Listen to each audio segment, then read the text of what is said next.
Good afternoon, and welcome to another episode of Groovy Van Picker. Well, this morning I ran a couple errands, had to go grab a couple things, and so I checked out a couple of the thrift stores on the south side of town, the Savers and Goodwill. Goodwill on the south side, as usual, was a total bust. Okay, they didn't have nothing. Savers, on the other hand, well, nothing heavy. I found this nifty little lantern that says something like Ankerlicht on it, and what it is it used to be an oil lantern, and at some point somebody converted to electricity, put an electric light bulb in it, and then you can hang it. Yay! And it's nifty. I paid $8 for it. The comps on eBay were all over the place, and like I saw one just like it, all shined up and pretty, for $67 there. And so I figure I can probably shine it up, get a $50 bill out of it, possibly, and I'll try it. $8 is not going to kill me.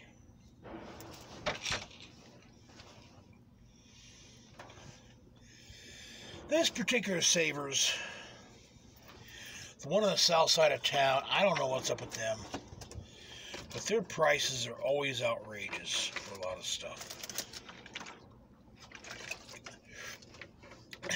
Whoever is doing their pricing is on crack, okay? Tell you that right now. A few weeks ago I went in there and I found an oil changing, one of those little oil changing buckets. Okay, oil changing pan. You see them all day at AutoZone and O'Reilly's for $10, $15. They wanted $30 for it, used. Okay. This afternoon I also saw a nice train set. It was a Bachmann large scale, even bigger than N scale. Okay, huge. For $40. I almost bought it, but it was warped to hell. It looked like somebody sat it in the sun for a long time. And the guy that worked there told me that they had a whole bunch of train set stuff in the back, but his boss doesn't know how to price it because he can't find, they're not complete. He can't figure out how to price it. And I told him, just sell it. Just get rid of it. Sell it for, a few bucks a piece. Don't be afraid that some reseller is going to go in there and make a few bucks off of it. It's not going to be the end of the world. But this particular Savers, they don't like resellers at all. They got their prices like right there where you cannot make a profit off anything you buy out of there. Once in a while they screw up, like that little lamp that I just bought. Okay. I guess that's going to be a little bread and butter item, nothing heavy. Goes in my eBay stash for when I'm ready to start, which I got a pretty good stash of it. But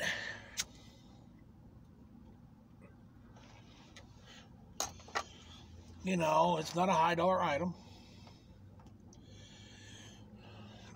But they, I don't know, I think their pricing guy is on crack. Okay. And the Goodwill in the south side of town,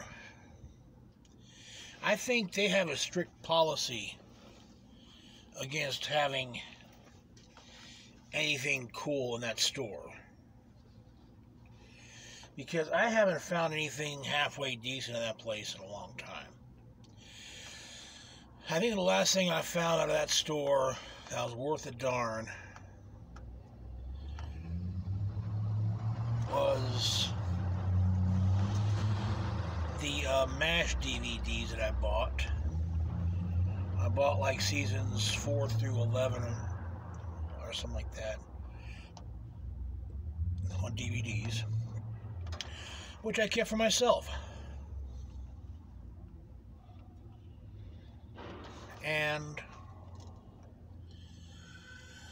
other than that, I found some HO Train stuff, but even that stuff, it's swap meet gold. Not a whole lot on eBay except for a couple things that I got. HO stuff on eBay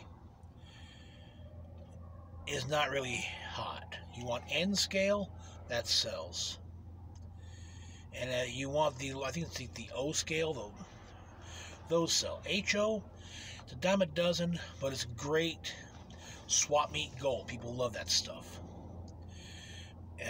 Especially people love making HO sets because it's so obtainable. So I get that if I can get it on the cheap.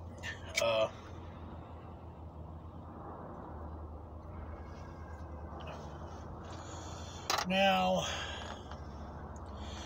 I don't know what's up with Goodwill. Apparently they don't sell motorcycle helmets anymore. And I bought a few of them off over the years. I've done pretty well with them. But I've not seen a motorcycle helmet in Goodwill in quite a while. They sell Little League baseball helmets, and they sell, little kids' bicycle helmets. But it's like motorcycle helmets, for some reason, I don't know if those are now not to be sold there anymore or what, because I know Savers had that policy for years of not selling helmets because they're afraid you might wear it on a motorcycle and get hurt. No, okay, I can see that. But I wonder how many collectible helmets are going to the dump because they don't want to sell them. I've found some really nice, Bell helmets in the past, or whatever, just good helmets. And anybody with half a brain knows not to wear those things on the highway on a motorcycle. But they're more for a collector's helmet, You might go to a classic bike show and hang it on your mirror there, and because it's period correct with your, disco era, Honda 750. And people do that. There's a lot of reasons people collect those kind of things. When I ride my bike, I usually wear a half shell when it's nice out like today, or when it's kind of chilly. I'd be wearing my full face helmet. I got a couple of those too, because here in Nevada and California, we have helmet laws. I think the only place I ever lived you weren't required to wear a helmet was in Kansas, but I wore one anyway. And in some parts of the Bay Area, I'd probably want to wear a helmet even in my van. They drive like a bunch of morons out there. So, yeah, that's where I'm at there. So I don't know what's up with Savers and Goodwill. Like I said, their selection is just not that great as far as, what pickers can find. And the Goodwill troughs Haven't had a whole lot of time to go there a lot lately. You know, yesterday I went, or not yesterday, the day before yesterday, whatever it was. The other day, I went there just to poke around a little bit and just kind of paw through some of the stuff. You've seen the clip, probably. But I didn't hang around for them to bring out the new stuff. I just kind of walked through, pawed through, poked around, and away we go. And so, yeah, I don't know what's up with them. But then again, I don't know what's up with Reno. Reno's turning into a gangbanger, homeless, and hipster town. They're trying to get the hipsters into Reno, okay? You know, the lumberjack beard and man bun wearing hipsters with their little skinny jeans. It used to be in Reno, used to have Western stores and country bars and country music in Reno. Not anymore. Of course, the country music they play nowadays sounds more like rap music anyway. So, yeah, I don't know what's up with Reno. Reno is turning into something else. And one of the reasons why I am thinking about just, you know, getting stuff ready. I got enough inventory. I do want to do a few more improvements on my '69 Ford van.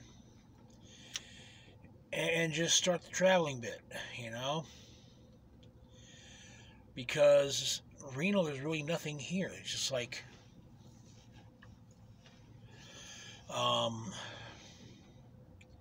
you got gambling. Wow, that's a good way to lose money. But for a picker, you know, especially now that it's not yard sale season, in the spring and summer, oh yeah, yard sales are good. And there's some yard sales that I love. And there's some yard sales that I avoid like the plague.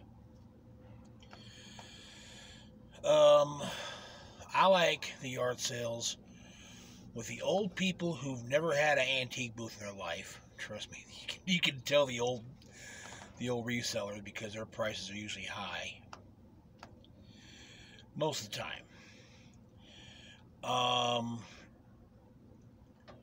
Sun Valley, it's funny too, like Sun Valley and Highland Ranch, which are right next to each other, are two polar opposites. Sun Valley in the north side of town usually has the best yard sales you can find.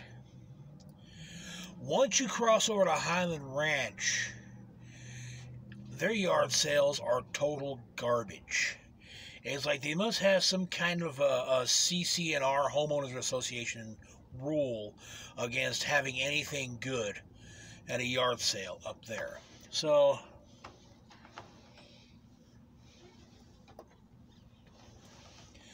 but I still check the old business section, meaning yard sale postings on my CL there. But you can kind of tell a yard sale just by driving by. Of course, the only ones really happening now are basically the regular, I call them Tom Bosley yard sales. Years ago, Tom Bosley, the guy who played Howard Cunningham, I think his name was Tom Bosley, on Happy Days, he used to do infomercials where these infomercials are trying to sell you this work from home thing where you order up like 1,000 of these tchotchkes, you know, little tool sets and whatnot. You're supposed to try to sell them online and all this on yard sales. And everybody tried that. And so I call them Tom Bosley yard sales. They're just people who ordered up one of those entry level, make money from home kits, and they're trying to sell all that crap. Which the problem is, number one, everybody's doing it.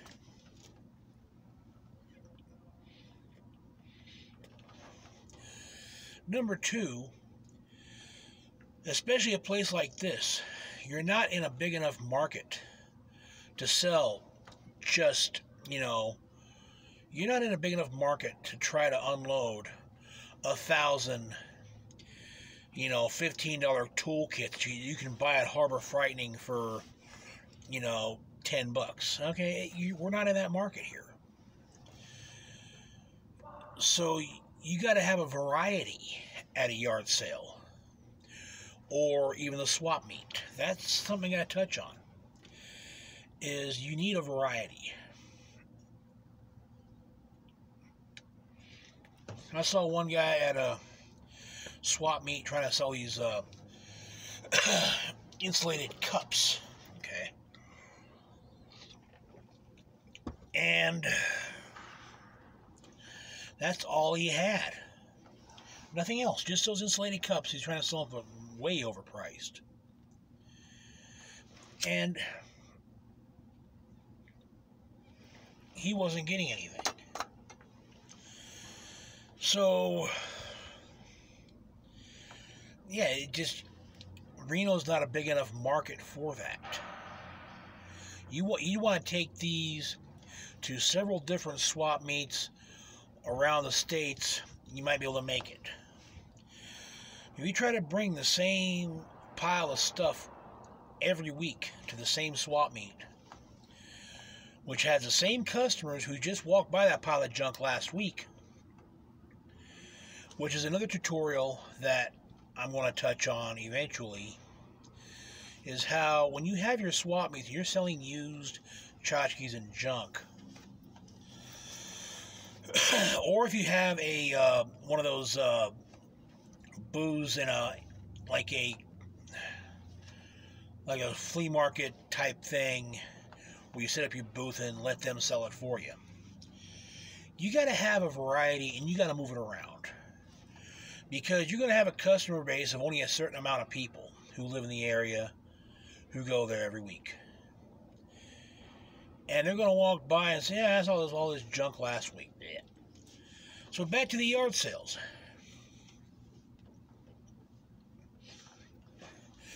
That's what a lot of these yard sales are becoming for a while. Was you'd have these regular yard sellers selling the same stuff they order online or on one of those infomercials, and they're trying to sell the same stuff every week. And so you're out there chasing yard sales. You say, I saw those last week. Or the middle-aged old lady, usually slightly overweight, middle-aged, always smiling, with very broken English. Always have the worst yard sales because everything's pink. Nothing of resale value. It's all kids' clothes and kitchen and broken kitchen appliances. You can tell these because they've got all their clothes hanging on the fence around the yard. And yeah, it's now my favorite ones. Oh, I love these. Is when they just want to get rid of stuff, and they have a yard sale in the house, plus they have a few outbuildings around the back. And the guy running it says, yeah, half at it, bring it up here, I'll get you a price. I love those. I have made so much money off of those. Oh, yeah. So,